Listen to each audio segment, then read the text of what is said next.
pas si vous vous souvenez, c'était l'année dernière, j'avais filmé 4... alors j'ai oublié le nom parce que là je filme un peu en catastrophe. J'avais semé 4 graines donc la plante que j'ai oubliée. Cardère je crois si je me souviens bien, tiens. Voilà. Et il faut 2 ans pour qu'elles se mettent à fleurir parce que je savais que c'était une plante mellifère. Et là ça y est, elles sont montées en graines. Alors on peut voir que ça fait donc... ça ressemble un peu à un chardon, hein. Ça fait des couronnes de fleurs comme ça. Et donc c'est intéressant s'il y en a plein. Et je savais que ça intéressait les bourdons. On peut voir le deuxième qui est là, le troisième et le quatrième. Et regardez qui est dessus. Ah, mauvaise mise au point.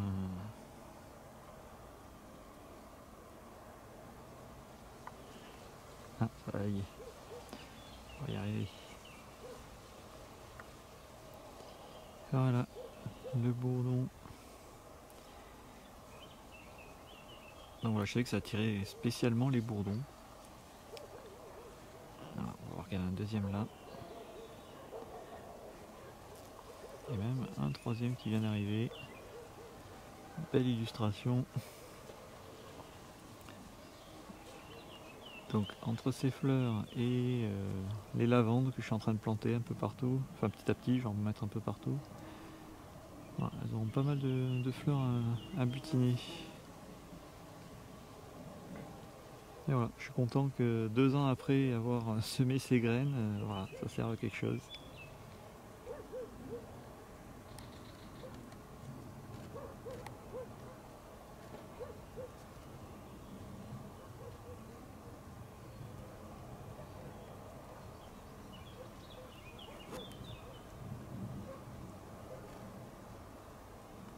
Alors lui apparemment il dort sur la fleur.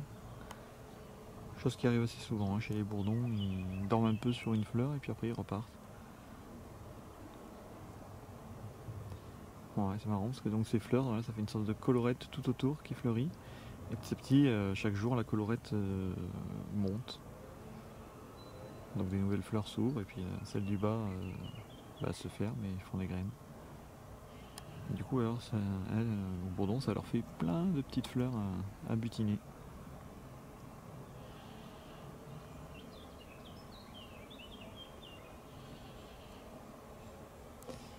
Voilà pour les cardères. On peut voir qu'elles vont en faire encore un petit peu en dessous. Voilà, donc il faudrait que j'en ressème à l'occasion. Ah mais j'avais pas vu. Il y a 3 bourdons là.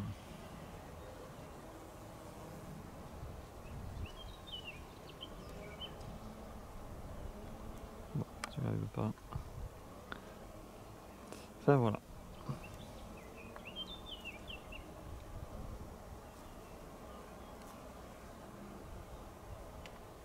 Et derrière, le gros roncier qu'il faut que je m'occupe. Mais je vais pas le détruire complètement, je vais laisser la partie là-bas, voilà, parce qu'il y a de la biodiversité dedans, beaucoup d'oiseaux qui se cachent dedans, qui ont peut-être niché même aussi. Donc cette haie restera plutôt sauvage, avec des lianes, des ronces, du lierre. Et là, je dégagerai un peu pour pouvoir planter encore des plantes mellifères. Voilà.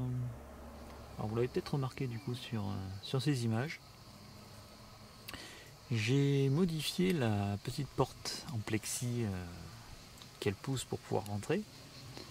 Donc je le répète juste pour ceux qui n'auraient peut-être pas vu les vidéos précédentes. En même temps je règle le caméscope. Donc cette porte c'est pas pour les embêter hein, que je la mets. Et vous voyez qu'avec un peu d'entraînement elles arrivent très bien à la passer. Ah, décidément c'est le défilé. Et plus ils sont gros et plus ils ont normalement de facilité pour la pousser. Évidemment il y a toujours un bourdon pour me faire mentir. Hein. Voilà. Et en fait si vous avez vu les vidéos précédentes, la porte, oui donc la porte on a déjà son utilité. Donc c'est pour empêcher les mites de rentrer dans le nid, puisque les mites, c'est des mites qui sont spécialisés, enfin qui mangent la cire, enfin pas elles mais leurs larves.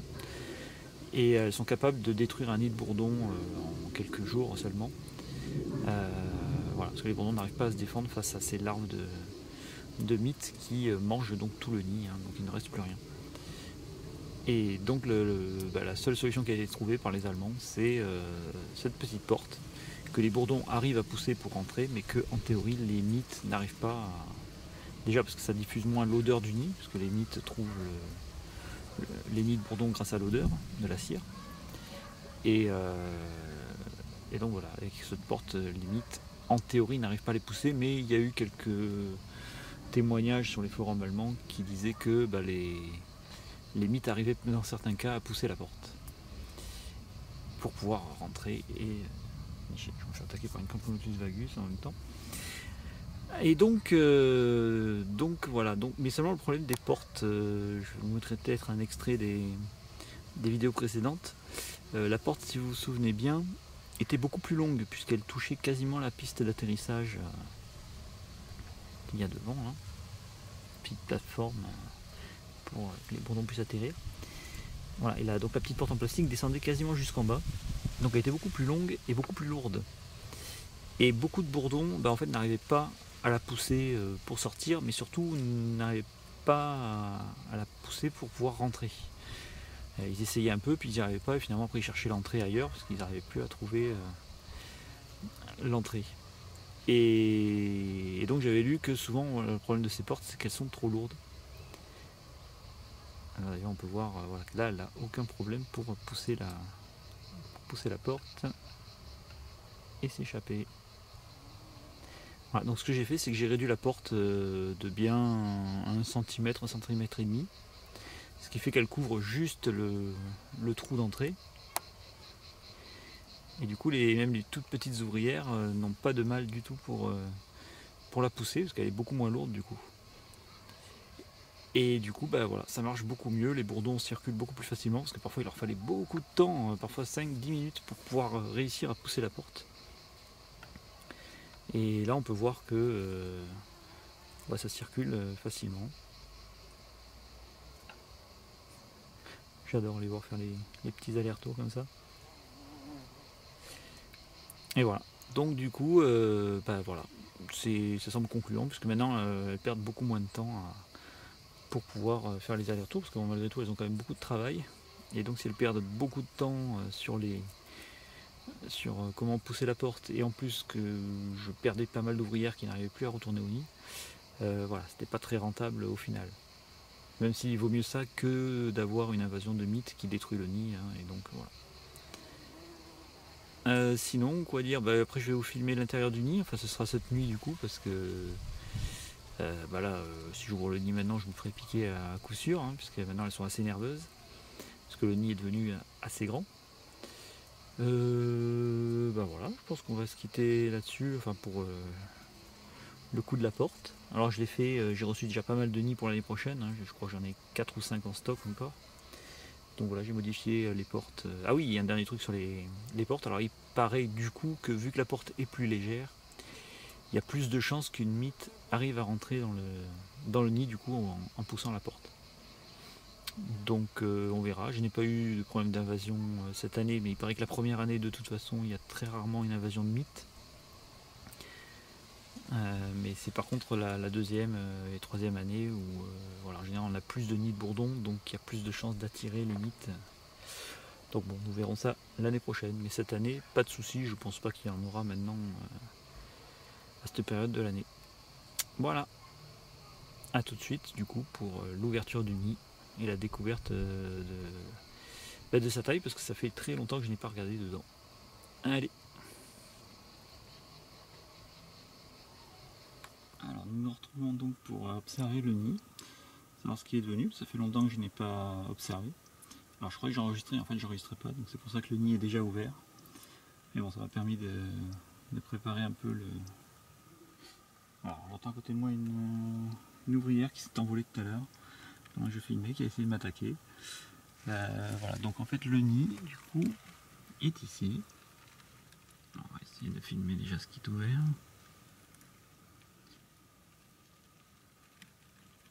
Alors, on peut voir qu'il y a encore beaucoup de monde dedans.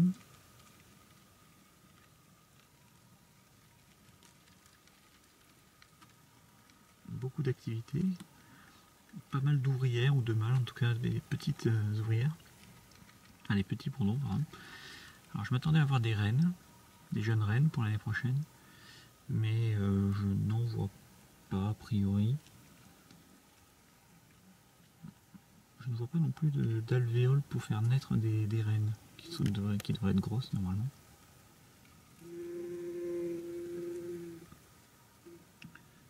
Alors, on va essayer d'ouvrir un petit peu plus le nid sur ce côté-là. Alors, on voit quand même qu'il y a encore beaucoup de bourdons. Et on va essayer de filmer un peu ce côté-là que j'avais pas pu trop filmer l'autre fois. Où est-ce que j'écarte là? Je ne sais pas ce que je fais. Donc là. Ok, apparemment le nid s'arrête là, si j'ai bien vu. J'essaie de ne pas me faire piquer. Oui, c'est ça, en fait le nid n'a pas pas beaucoup grandi depuis la dernière fois. Le nid s'arrête là, alors il y a pas mal d'alvéoles de bourdons qui vont encore naître. Après bon, je suis pas un spécialiste, j'avoue que je ne connais pas trop. Alors j'ai pas revu la reine par contre. Parce que je sais que la reine se fait tuer au bout d'un moment, à la fin de la colonie, par les ouvrières en plus. C'est pas malheureux. Alors là par contre on voit que... Ah oui d'accord, ça continue encore un petit peu là-bas.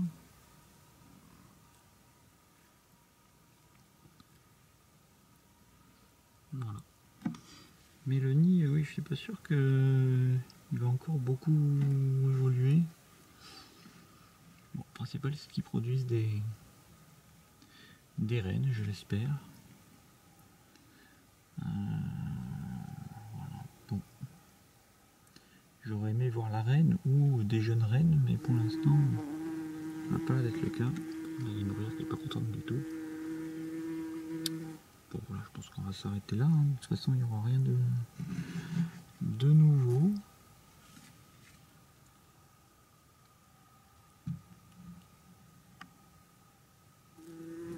Voilà, bon, j'ai envie de dire que c'était quand même une belle réussite.